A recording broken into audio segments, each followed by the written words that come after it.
I think so too. Okay, are you good, Michael? Can I hit it? Yeah, let him in. All right, I'm hitting admit. Look at this going. You're gonna do it from inside. Admit all. Or let admit all, I did it.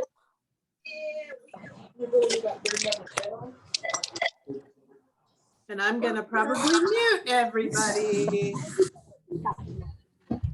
Need to. I think I'm gonna mute everybody, but I'm trying to figure out how to do that.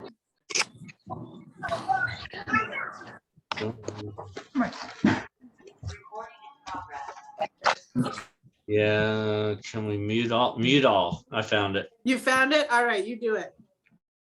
There. Now there's new people joining. Don't worry about the muting. We'll that. Yeah, there's ways to hit that as we go. Because yeah, you muted. I muted you. You muted me. Yes. See, I have a mute all. I am all powerful. Michael, we can't hear you because I muted you. And you can't ask to unmute. Don, don't mute everybody. I'll stop at that button. I'll move that one away. That's way too powerful. For those that have joined us, if you can't tell, we've been having technical difficulties this I'm morning. making a trade. If you're Someone's joining us, making a trade. please I'm gonna hit mute all again. don't you dare. Please hit mute on your microphones. Conversations going on. Oh, this is good. Oh, wait. So for those of you that are joining us, This is awesome. my laptop is going haywire when I joined Jennifer. And I've been kicked out of this 3 or 4 or 5 or 6 times this morning so far We've been booting on my Michael out. boss's computer and trying to figure that out. And John is muting And I everybody. came in and became unhelpful immediately. So this is for those of you, Jennifer and I got on this about 5 minutes ago. Yeah, we've been on for a long time. Difficulties. So we've been working on this for a while. Hey, it's happening. We're making it work, Michael. So, well, thank you everybody for joining us today. Obviously, it's been interesting so far this morning. We still have just a few that are kind of jumping in, so we'll kind of give them a second. Housekeeping issues, please make sure you're muted as you join, or we'll hear conversations going on behind you. And if you have a comment, we do want you to, as we're going along, please, if you feel free to unmute yourself, or if you want to make a comment and would like to do so in the chat, please do so in the chat. We're watching. Or you can raise your hand too. Or you can raise your hand or make the little emoji signs all over the place. And please feel free to share your camera so we can see smiling faces. We issue ethics CEUs to all people who are on camera. Yes, and we'll be Is that ethical? We'll be doing the CEU at the end. I will give you a link to an evaluation form. You'll fill out the evaluation form, and I will send you your certificates in a couple of days. We can let everybody kind of have a couple of days to fill out the evaluation. So we'll do that. But if you have any questions, you can ask that. Like I said, please feel free to use the chat room. I think we've got everything going right now. Any questions, comments? Oh, come on, Tina. We want to see your smiling face. She doesn't want her face to be on the video that you're making. We will give Benson, we will give you a reprieve if you're eating lunch. That one's a legit. Especially if you're Thank you. eating messy lunch. Jen, you know me. You know my food is already all over my face. But I'll be calling on you, Benson, so be participating. out of nowhere in the middle of the meeting, I'm gonna say, Benson, what do you think about that? I'm ready. Okay, well, I think it's time to get started. If there's no other questions, if there are, just jump in the chat and we'll go there. And Jennifer, John, I'll turn the time over to you guys. We've got a couple questions coming on for you, Michael, if you can. see Now, I them in saw the that. chat. As of Okay. right now, Cindy, we are still doing on the second and fourth Tuesday of every month. We'll do these classes. So there was a very small group that wanted to change. For the most part, this Tuesday was the easiest. We don't have conflicts with other any of these associations that do theirs or any meetings and stuff. So we still are on the Tuesdays, and I have been recording all of them. So you can go back and record and watch those recordings. So I hope that answers your question. So go ahead. Awesome. Thank you, Michael. And thanks to everybody that's got their cameras on. We appreciate it. And again, as Michael mentioned, there's lots of ways to join in. We really want discussion. That's what we feel like makes a really good training and makes it a little bit more meaningful. So we've got the chat feature, you can unmute, and we have like the little hand raising thing that you can do too. So today, this is ethics. You'll get 1 hour of ethics today, and it's the ethics of self-care. So from balancing to harmony and clinical practice. John, what would you like to say as we get started? Yeah, one of the things we hopefully will do today is have you thinking about self-care in a different way, because I think when I was introduced to self-care and started thinking about it, in a lot of ways, it felt like just another thing that I was adding. And then, it wasn't helpful when somebody said, oh, well, instead of doing that, just schedule it in. And I was like, yeah, that's adding. It's like another scheduled event. And so, but one of the things that wasn't really hit strongly in my training, it was almost like self-care was a suggestion, but self-care is an ethical requirement. And so it's something that's really important to kind of hit home with. And so as we go, the first couple of slides, y'all be able to read. I think y'all are going to be able to get this PowerPoint, but we looked at the ethical codes for CMHCs, for MFTs, for LCSWs, and each one of them addresses self-care in our ethical code. And so, whether it be doing things to avoid conditions where you're impaired, ACA addresses it directly. They even use the term self-care. Engage in self-care activities. And then social work uses the term too, and they address it really directly, and that they say that it's paramount, which is a pretty big statement that we need to focus on this as far as part of our professional activity.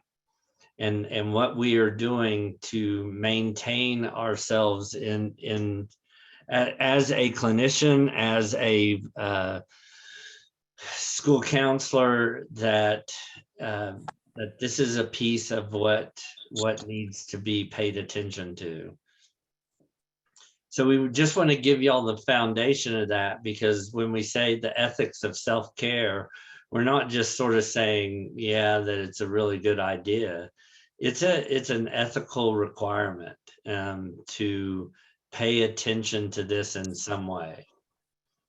I wanted to know, by like either a show of hands or just in the chat, how many people realized that self-care was an ethical issue that it was in the ethics boards, in the ethics codes. Cindy realized it. Chelsea, Ivy, Sherry. Yeah, we've got some comments going.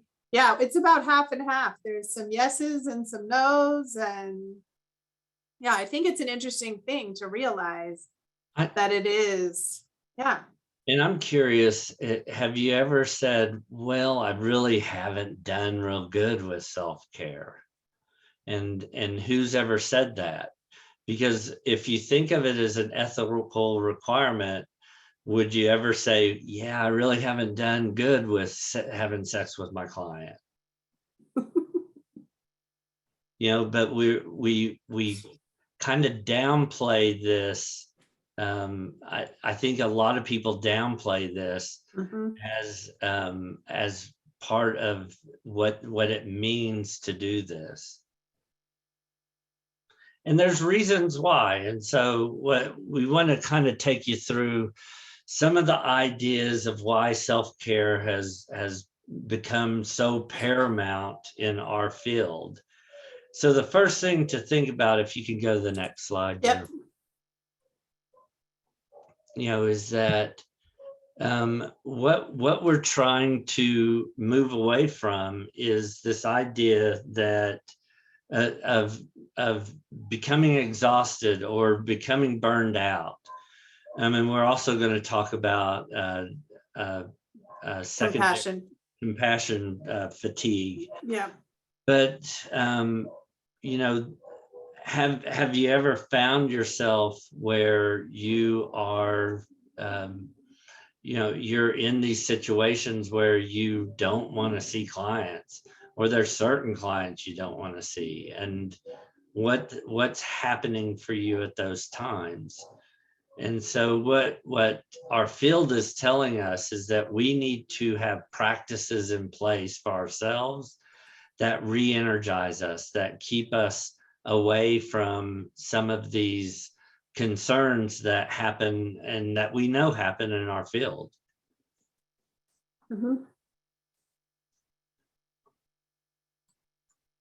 Yeah, I think there's a lot of issues that can occur when we aren't taking good care of ourselves. I think that's an important piece. And I would think that in addition, it's those that are entering into the field as well. It's us as existing clinicians watching these folks come into the field. We're demonstrating to them their need to take care of themselves as well. Yeah. And sometimes we don't do a great job of that. So I think it's an important thing. I think I have a hand up still. I don't know if it's just from an earlier thing. So Sherry, if your hand is up for a question or comment, jump on in, but. Oh, hand is down, so. So to the next slide. Yep. So one of the things that we talk about burnout, and we'll talk about burnout here in a minute, but one of the things that really can happen for a counselor that we don't think about as much is this issue of compassion fatigue. And compassion fatigue is much more pervasive as far as the emotion of and what happens to us than what burnout is. And I think this I've seen counselors get to this place and not really notice it, and they talk about it as if it's burnout. But what compassion fatigue really, some of the differences is, first, it's somewhat client problem related. And so, and it's usually when we are witnessing and hearing and holding space for those stories that we hear from folks that are beyond really the scope of our even understanding. Yeah, it's also, I mean, compassion fatigue is also like our vicarious trauma, secondary trauma, those kinds of things. And that is very different than burnout. So we start experiencing those emotions, and when somebody is talking to us about family violence and talking to us about sexual assault, or having someone murdered, or having a child that has died unexpectedly, and if we are hearing those persistently and not paying attention to how that is impacting us, you can find yourself in places where you have this compassion fatigue. And quite honestly, you're not, there, the indications can be where in weird ways. I think some of the ways I've seen it play out is that I've seen clinicians say things like they start seeing the world differently. Yeah, well, and that's really, I mean, it's a trauma symptom, is Yes. that's how trauma impacts us. So it's very similar to the trauma symptoms we see in our clients. So they're thinking about this over and over again. They see the world in a different fashion. And you may even shift from having no sense of this, or thinking that people are inherently good, to people are inherently bad. And just shifting your worldview that things in society are helpless. And so it becomes this pervasive sort of idea for yourself. And what can play out is this list. And this is why it is an ethical issue, is because when you are experiencing compassion fatigue, your likelihood to make exceptions for your clients may go up. So I may schedule something on a Saturday, and I don't even work on a Saturday.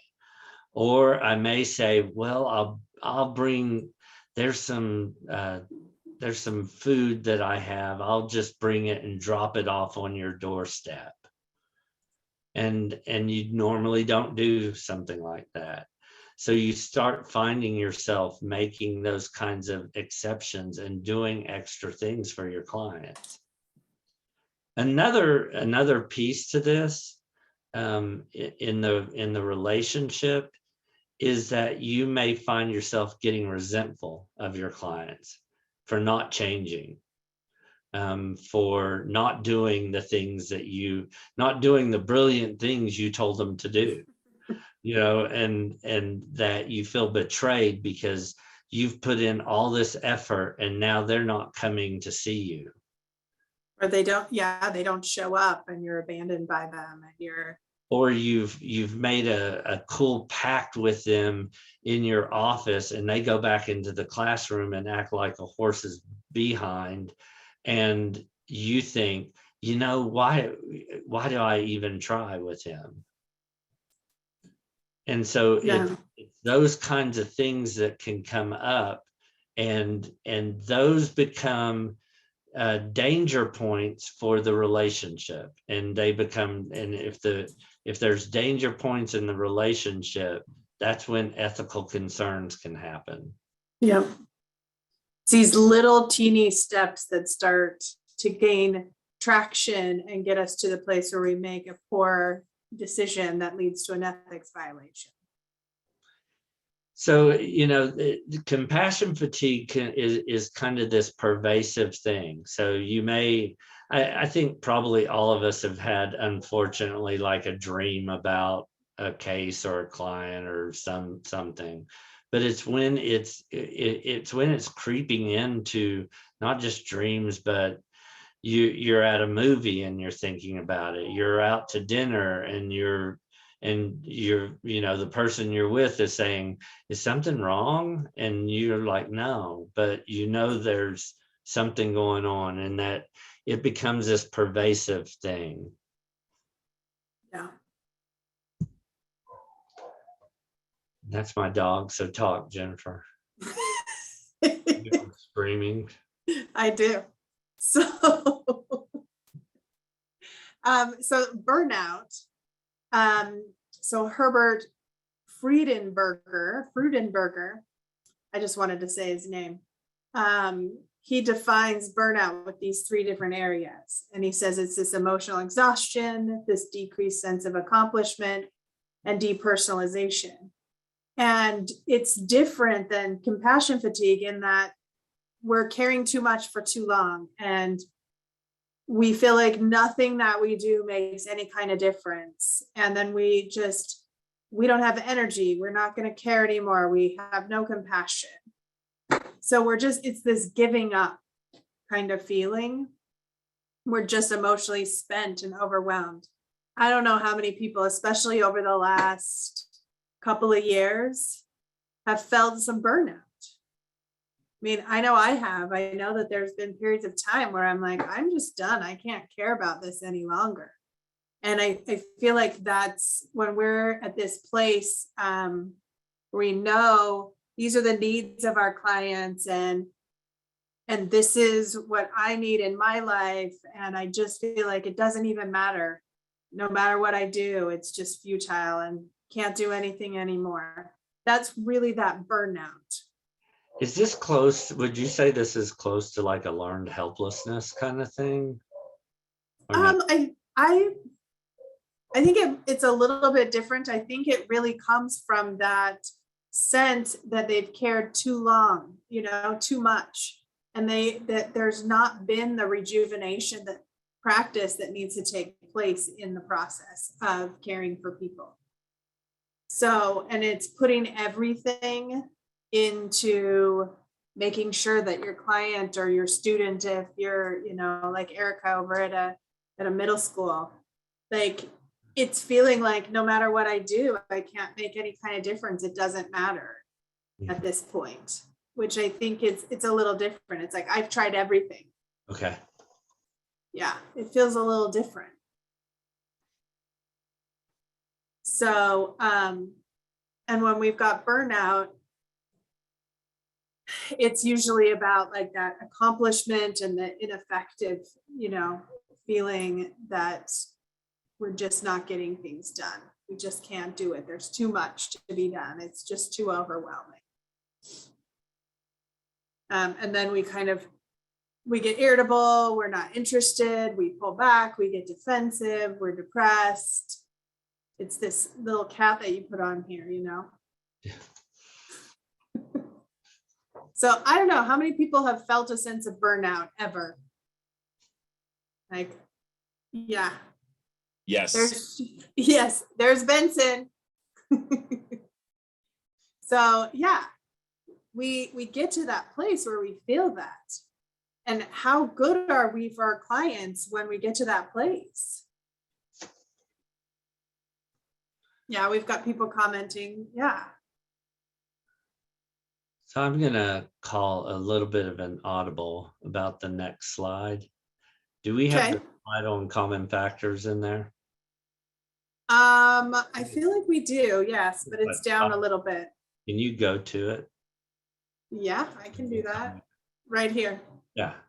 So this is why this is important. And we've brought this up in other realms, other workshops. But, when you're experiencing compassion fatigue, when you're experiencing burnout, oftentimes you've lost hope.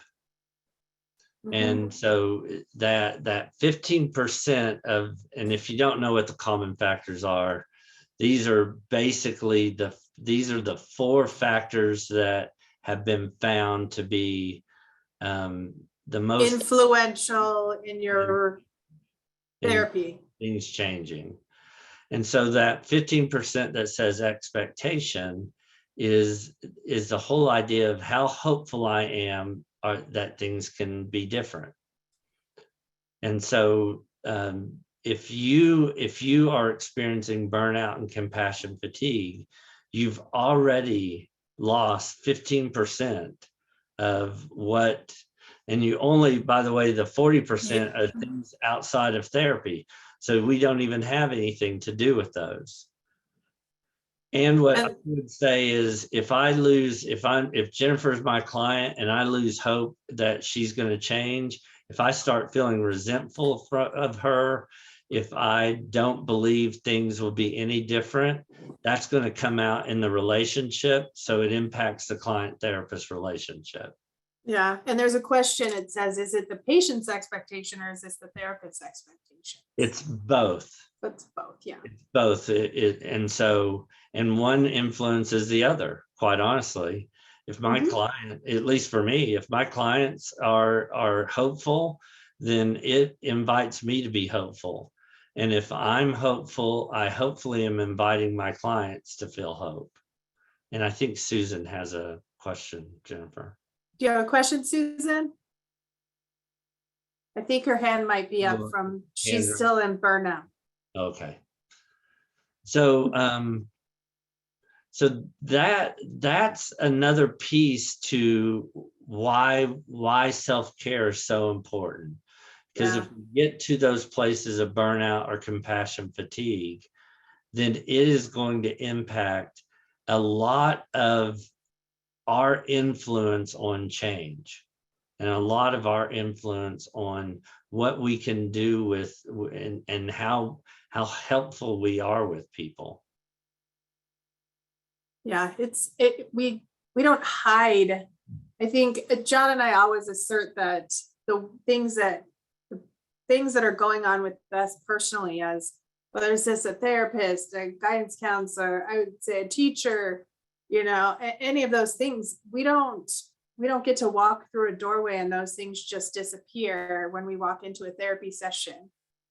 So we bring all of those with us, and that impacts the relationship. It puts a lot of responsibility on us as therapists. And I think that's why it is an ethical issue, is that there's days that we're on our game and days we're not on our game, and that's understandable. But it's that when we get to that place that we're just fatigued and burnt out, it's our responsibility to check in with ourselves. And for us to check in with our colleagues. I mean, we're all working through this together, and the support that we provide to one another is really important in this field. So it's really checking in and making sure that we can keep that hope up, that we can contribute positively to that therapist-client relationship. Can I go back in slides now? So let's talk about what to do. Because now that we've told you you could lose hope, we want to give you hope. And Yes. And a different way to think about this, because a lot of times when self-care is brought up, you hear things like, what is your work-life balance? How do you juggle what happens with home life and work life? Where do you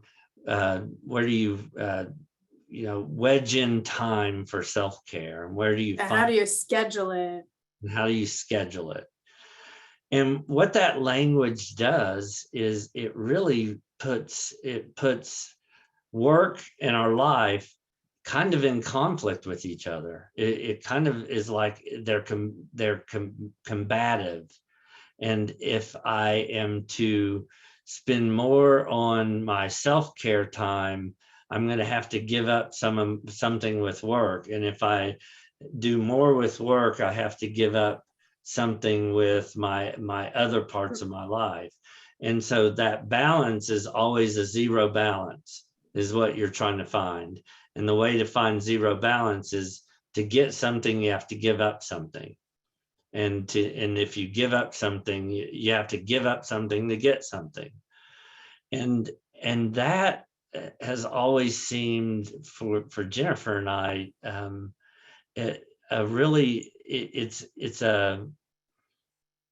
it's a difficult way to approach this topic. Because like I said, it feels like then it's just another thing on my On the checklist. and on the checklist. Yeah, It's absolutely. another chore. I mean, there's things in our lives like we can put our relationships, our personal relationships as a chore on a checklist.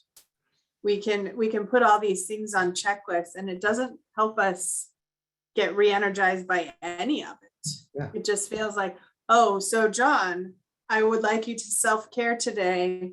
So I need you to schedule in a hike. Can you get that in there right now? Right. It's like a hike, man. If I did a hike, I would be thinking about all the things I'm not doing. Right. And so how do I, oh, and by the way, put me in meditation with my brain, I don't want to be in meditation with you. and I'm going to be creating a checklist of the things I'm going to have to do once I finish this meditation.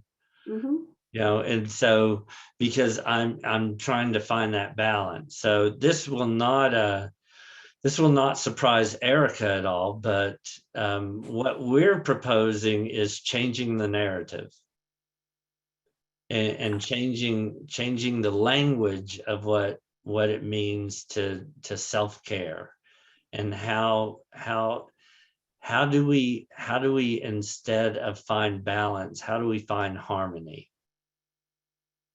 between these amongst these things that are part of our life.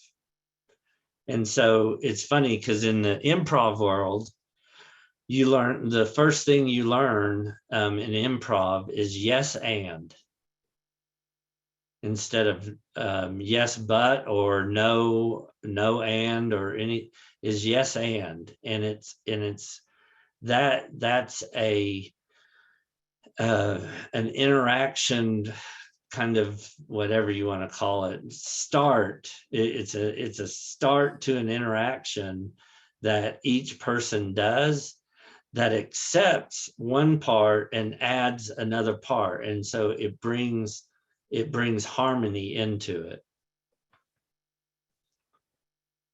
Yes. And it's interesting because here's this question, this Mhm. comment in here is, we want self-care, but our employer wants us to, but the work doesn't stop. We work to be totally caught up and maybe ahead before we take the time, but then we get back, we are already behind, and then we have to get work caught up again, and then we burn out again. So how do we get out of this cycle? And it's really what we're proposing is saying it's in this harmony rather than in this balance, in this juggle, and trying to figure out how to do all of that.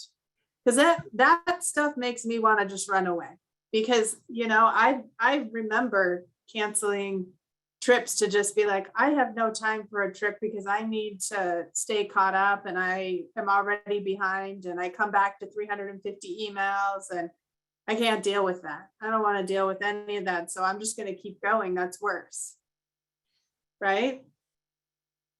Yeah. Yeah. And people are exhausted. These comments. Yeah. This balance is really, really hard. And so our thinking is, can what are you balancing, and can they exist at the same time? Yeah. Can they energize one another and at the same time? Can life energize work and work energize life? And can they harmonize with each other? Whether you're in a counseling room or in a kitchen. Mm-hmm.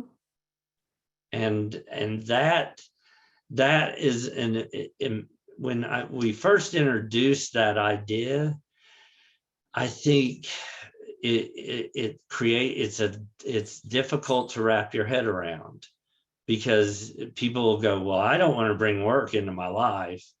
And what we've done is we've created this false dichotomy that these two don't have a place in each other's existence.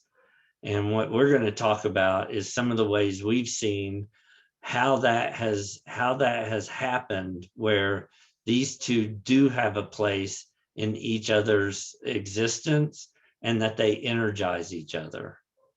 Yeah.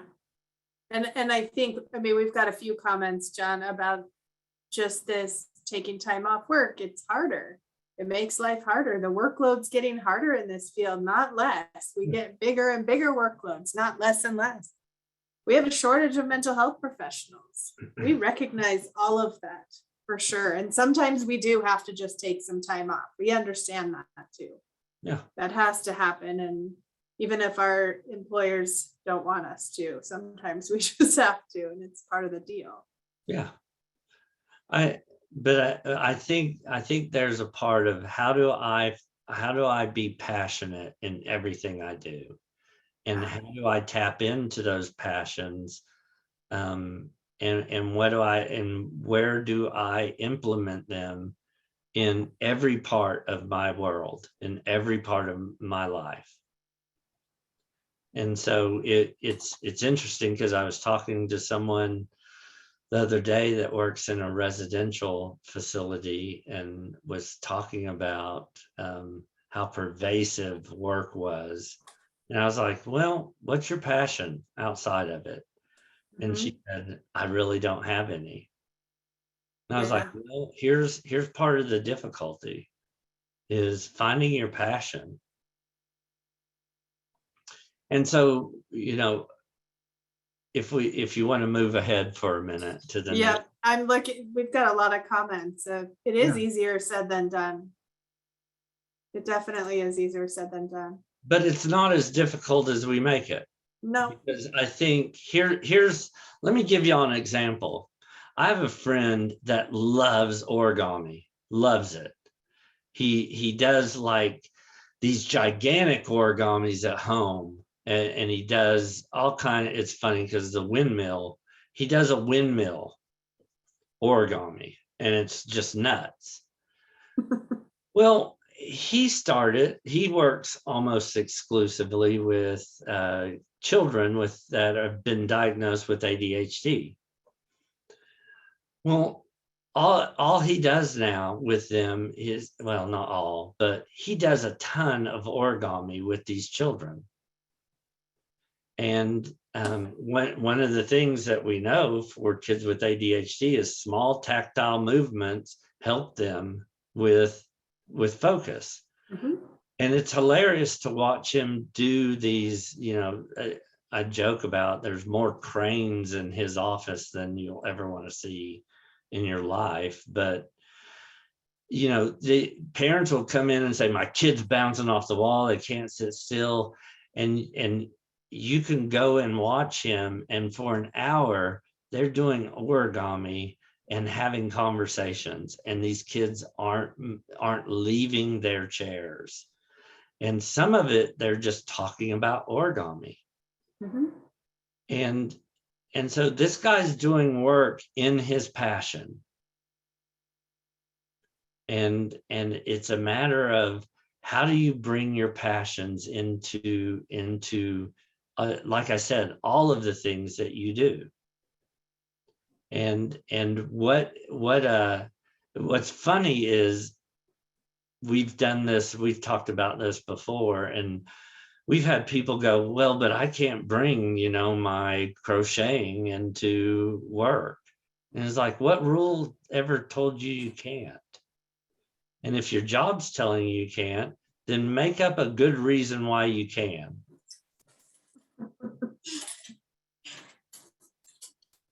Yeah, I think it's figuring out those ways that these things become part of the work that we do. And yeah, we know this isn't just this simplistic, one size fits all kind of solution. We're not suggesting that, but I think there's a lot of ways to build things in that we enjoy doing. I love music.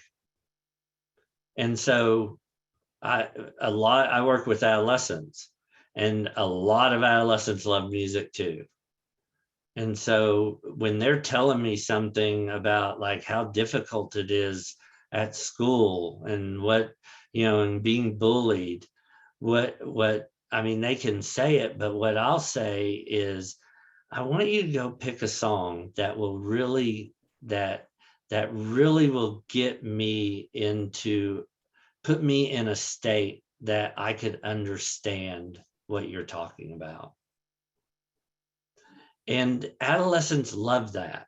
They'll and that's homework for them, and they'll go and they'll play a million songs trying to figure out, they'll think of the beat and the rhythm and the lyrics, and then they'll come in and you can and they play this music for me that is way more insightful than anything they can say. And it brings me into a state of exploration. We know somebody that he works with kids that cut. And what he does, he's a play therapist. And what he does is he says, I want you to bring in 3 songs. I want you to bring in a song that gives me a sense of what it's like for you the moments before you start cutting. And then I want you to bring a second song that gives me a sense of what it's like when you're cutting. And then I want you to bring me a third song for what it's like right after you've finished. And he I can't think of a better way of getting somebody to talk in detail and think in detail about their emotions. Yeah. And there's all kinds of reasons to do that. There's all kinds of backing to do that. And he loves music. He loves working in metaphor. Lyrics are metaphor. And so it's a way of play therapy that that introduces his passion into his work. Yeah. Now, to go back to the reasons why you do this is, for me, if you're living in your passions in your work, then you are going to be more energized, more hopeful, and you're going to build relationship way better. Mm-hmm.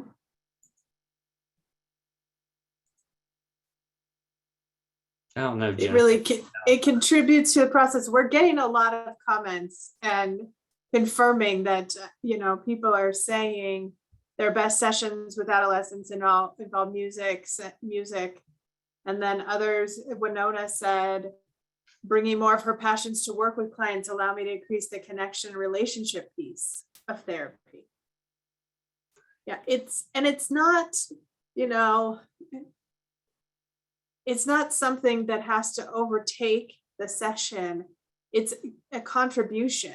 I see Allie, who I work with, who I won't make talk, like I will make Benson talk at times, but Allie is an artist.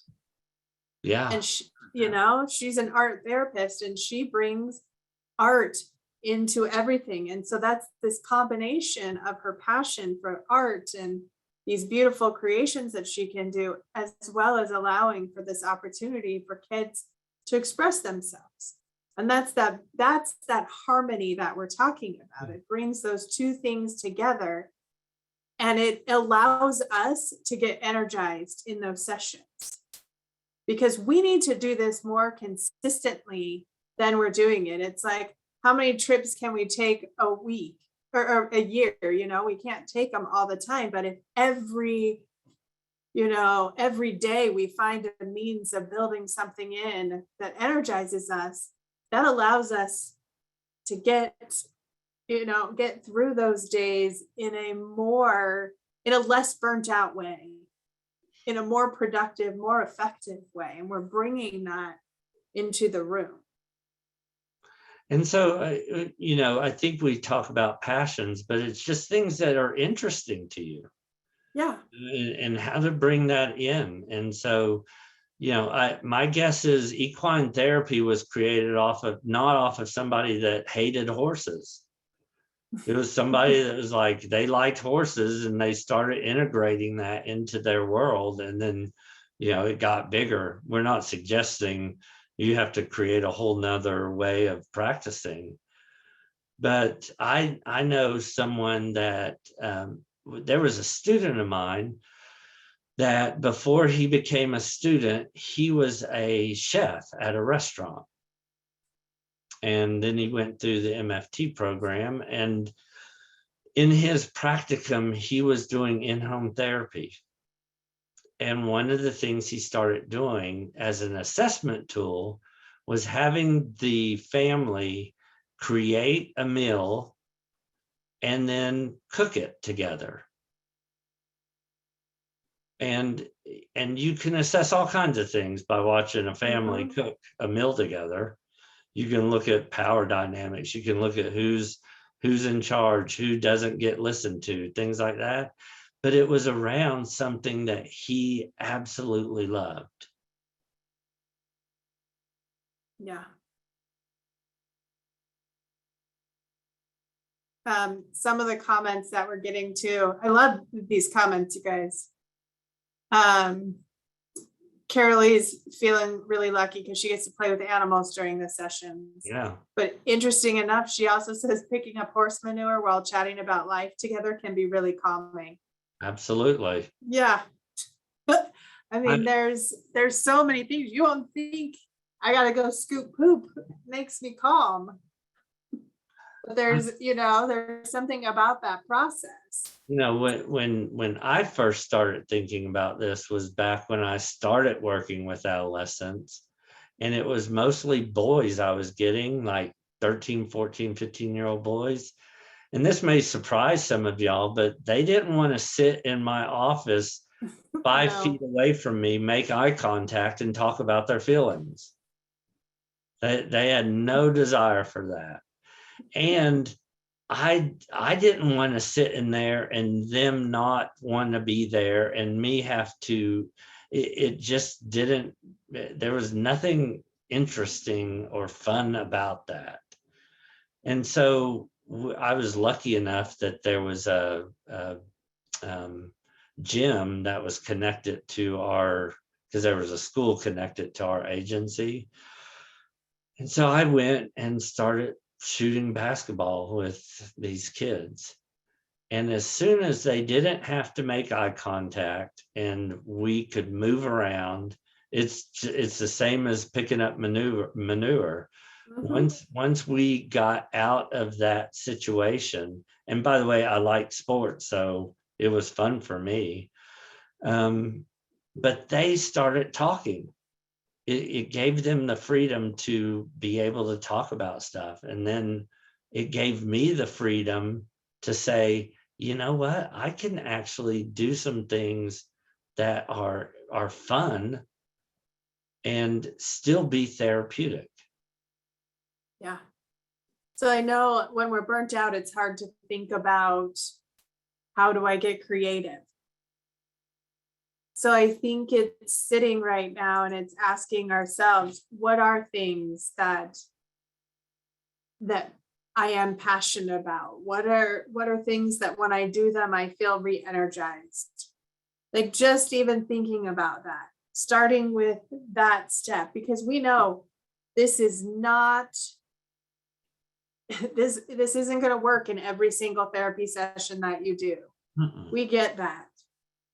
But again, it's these small steps and little small things that we do and that we build into what we're doing that gives us that energy.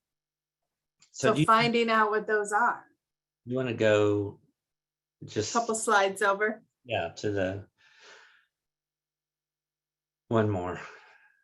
We'll just, yeah. So here's some of the things that people have told us.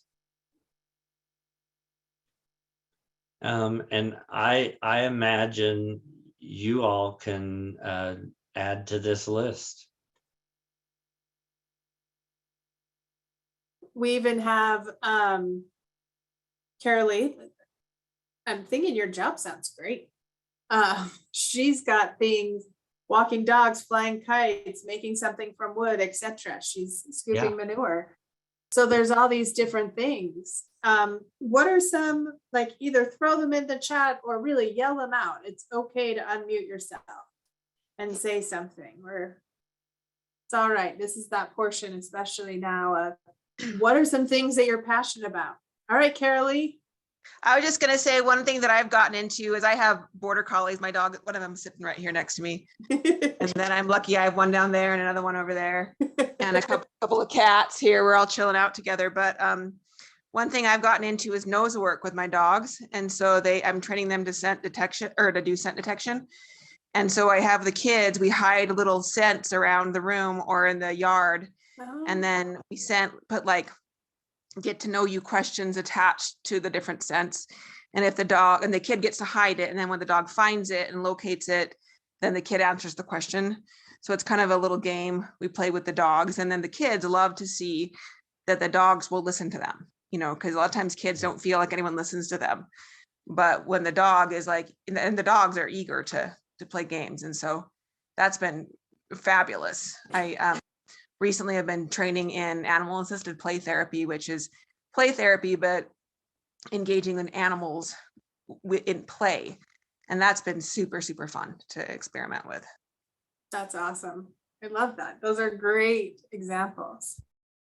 How about others? I think it's an example of what we're talking about being passionate about something and having it energize the work you do. Mm-hmm. And you're not doing it, Carolee, just because you like to do it and it's fun. You've integrated it into a way of this is work. This is actually effective ways of working.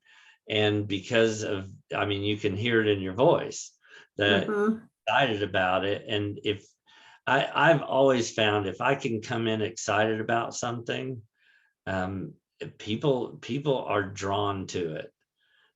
Even adolescents who will try to act like they're not will be drawn to it. Yeah, they get excited. It's I really have fun one- to do. Oh, sorry. Go Sorry. I ahead. was gonna say it's really fun to do cat training. I have cats too, and they're hard to train. But when a teenager gets a cat to do something, it's pretty cool because they get pretty excited about it. I bet. Allie, go ahead. One thing, I have a sewing machine in my office and the kids ask about it, and it's been pretty neat because some of the kids have been creating their own puppets. And so not just like picking the puppets that I have, but creating their own characters and then telling stories in that way on top of creating, like, I think that ownership of creating that character, but then being able to use that to tell their story is pretty empowering for them right now. Yeah. Yeah. Mm-hmm. That's very cool. We Yeah. have one of the comments we have is zip line as well. Yeah.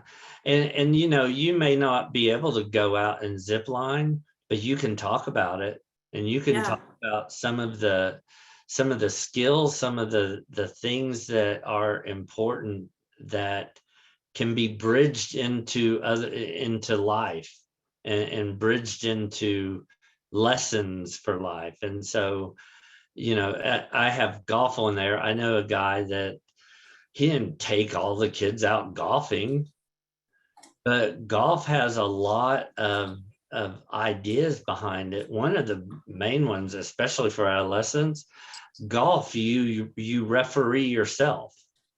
You impose your own penalties in golf. And so he would talk about that and talk about,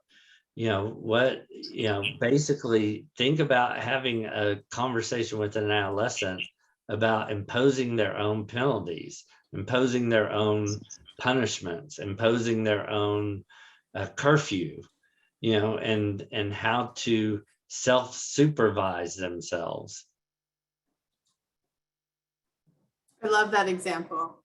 It's those experiential things that figuring out how to do those or how to talk about them or encourage our clients to participate in them and then come back and talk to us about it. Even like bodybuilding, I think the guy that was doing that, he had like little weights in his office and they would do some of it, but a lot of it was the talk about how to pay attention to parts of your body. And how relevant is that for a lot of people? Yeah. Where do you feel this in your body? And he worked a lot with folks that had experienced sexual assaults and the whole loss of control of your body. Yeah. I think storytelling is another good one, increasing and encouraging people to tell those stories and how we utilize those stories in the work that we do. Can be empowering for our clients and re-energizing for us as well. We've got somebody talking about playing the piano and being in nature and meditation. Yeah. But I think a lot of the things that we're talking about are things that that are defendable therapeutic ways of practicing. For sure. Because it's a matter of, if nothing else, you're building relationship. And if you're building relationship, y'all can pull up this PowerPoint, go to the common factors and say, this is the biggest percentage of something I have to do with what I'm doing. Therapeutic relationship is 30% of the factors that create change, that influence change. And if you're doing something that with passion, then you are connected to others. I don't know if y'all been around people that are passionate about something. Even if you're bored by it, you watch them and say, oh wow, they love this.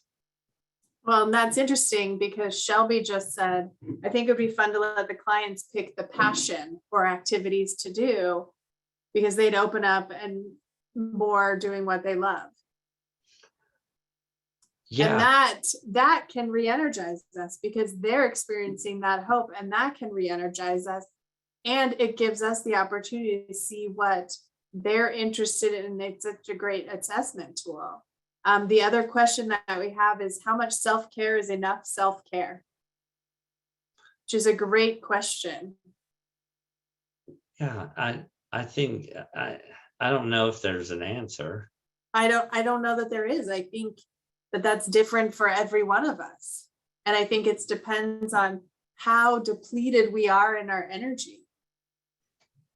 And each one of us has a different level of, when do we feel like we have rejuvenated ourselves a little bit? When do we feel like we've, done enough to take care of ourselves? And how do we build that in all the things that we do, as well as outside of work too?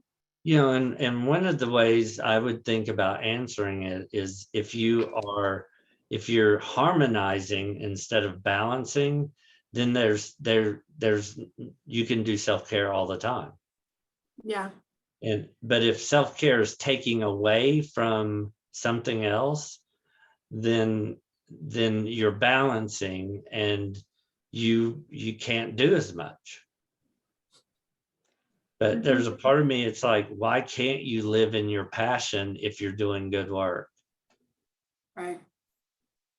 Why can't you be excited every day doing the work you're doing if you're doing good work and you're remaining passionate about it? To me, if I'm living in my passion, that's self-care. Yeah. Mikkel, go ahead. Sorry, my video stopped. Is my audio working? Your audio is working just fine. I don't know why the video stopped. I was just going to say, just in regards to that thought about how much self-care is enough. I just personally have had personal experience just the last kind of this year. The things that I've commonly turned to help me to do the self-care haven't quite been as effective. And so I had to recognize that and just kind of reinvent what self-care looks like for myself. And so I think sometimes that changes. And you guys kind of mentioned that too, like our level of energy and fatigue and things like that. I think part of that is just recognizing how we're feeling and if adjustments do need to be made. Like I said, I feel like I've always been pretty good at balancing that. But I think I've read a lot this year that others are also experiencing that, just with the pandemic and things that a lot of Mhm. people in the field are experiencing, that where you're going through some of those same things that a lot of your clients are too, just a lot of unknowns and things. So I just have to kind of recognize that I have to reinvent that for myself and find a little something different for me at this time. Yeah. Yeah. Just a FYI, if you're paying attention to the chat, it looks like the code word is show, I guess you've been in here, is self, all capital SELF -3 or space 3822. Just those, we have to jump off here at the 1 o'clock. So just, Yep. but You know, if you don't have to, please stay on, answer questions. Yeah, and then there's an evaluation link, and then Jennifer and I can hang out. Yep, we will hang out for a little bit here. And there's Thank somebody y'all who for needs a listening. link. Yeah. This is the problem right here.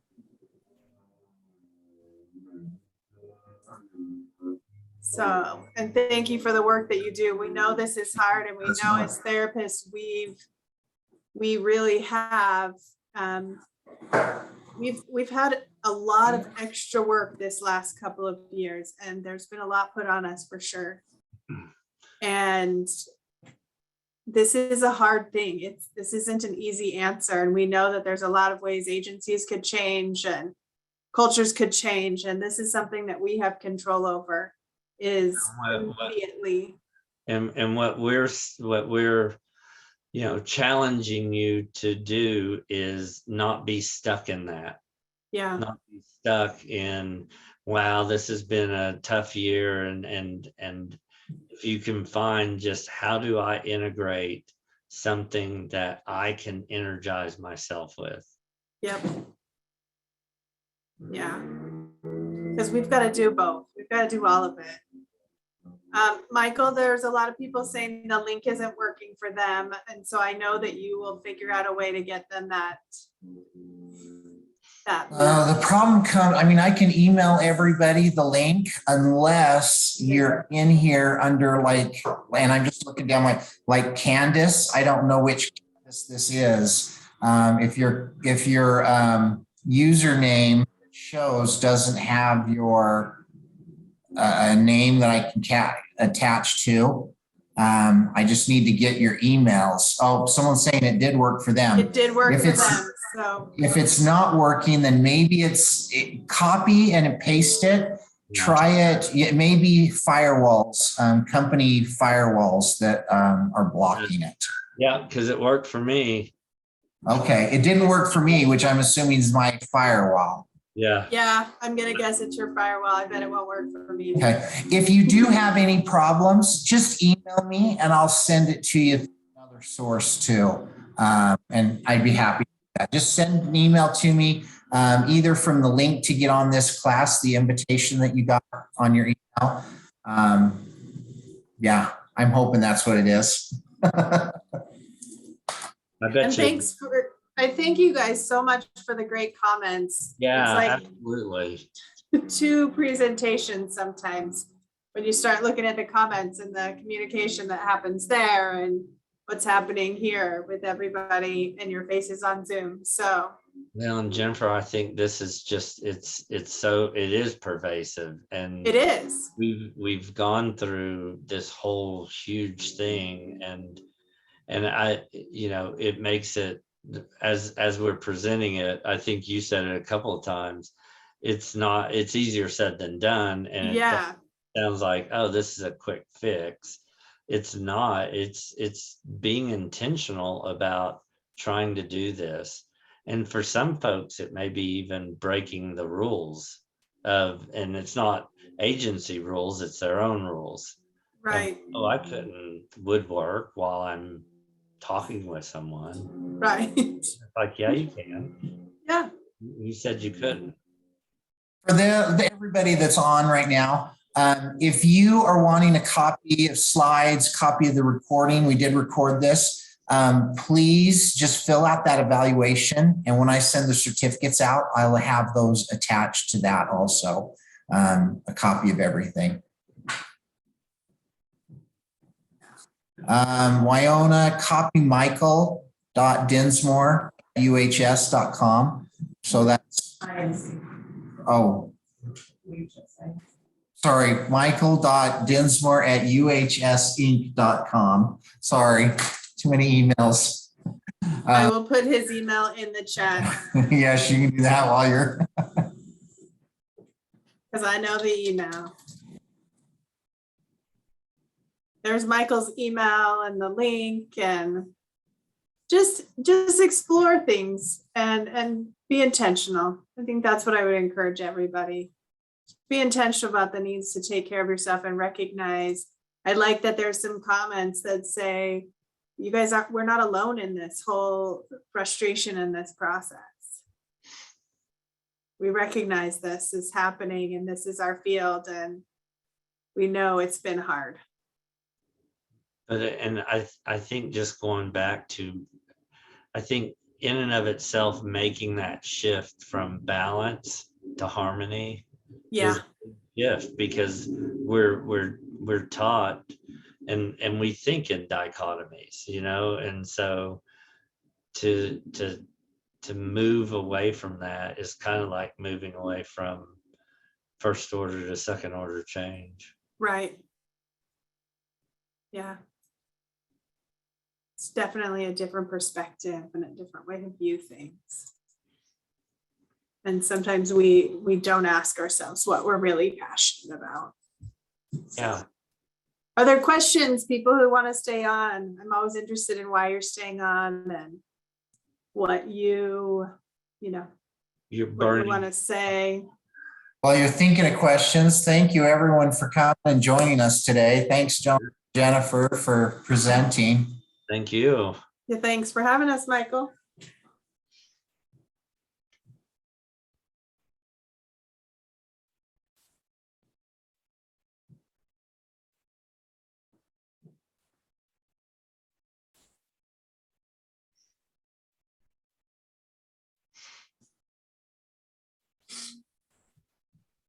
And Michael, you want me to send you the PDF of this so that it actually goes out easy?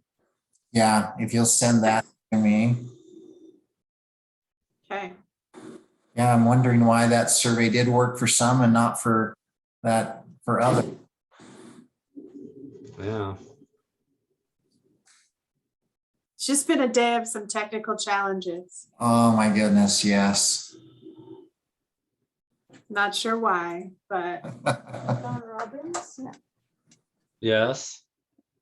Hey, John, how are you? That's Bielsa. I know, John.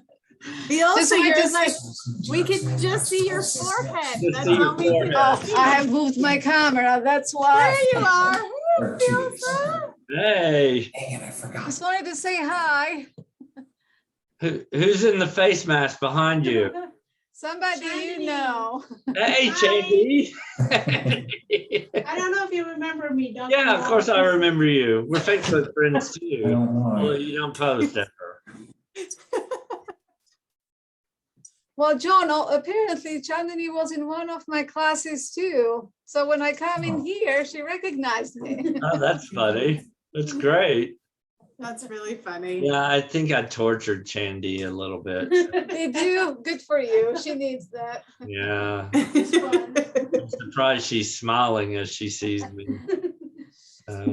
All right. Well, we got to go, but a good presentation. We listened to you the whole time. We were off camera, but we listened. I had seen your name, Bielsa, so it was nice to see that you were on. We were on. Okay, good to see you guys. Keep Bye. straighten yourself out, Chandy. Straighten yourself out. I'm trying. Good for you. And for those that don't know, Bielsa's doing our presentation in 2 weeks. Yeah. Ooh, nice. Yay. He'll send it. Bielsa's like, wait, what's I my know. passion? How am I I'm going to do this in 2 weeks? She's ready to go. I know she's ready to go. I know, Michael, somebody saved my bacon, right? Well, we got to go, but so good to see you, especially John. I have seen Jen recently. Yep. Jen, we No, I haven't seen you in a while. need to I go know. to lunch another time, Jen. Yes, we do, Bielsa. I'll be in touch with you. Okay, have fun, you guys. Oh, Good yeah. presentation today. Bye.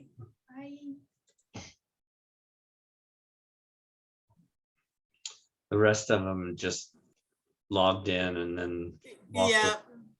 they'll log out in an hour and a half. There's Jeremy on there.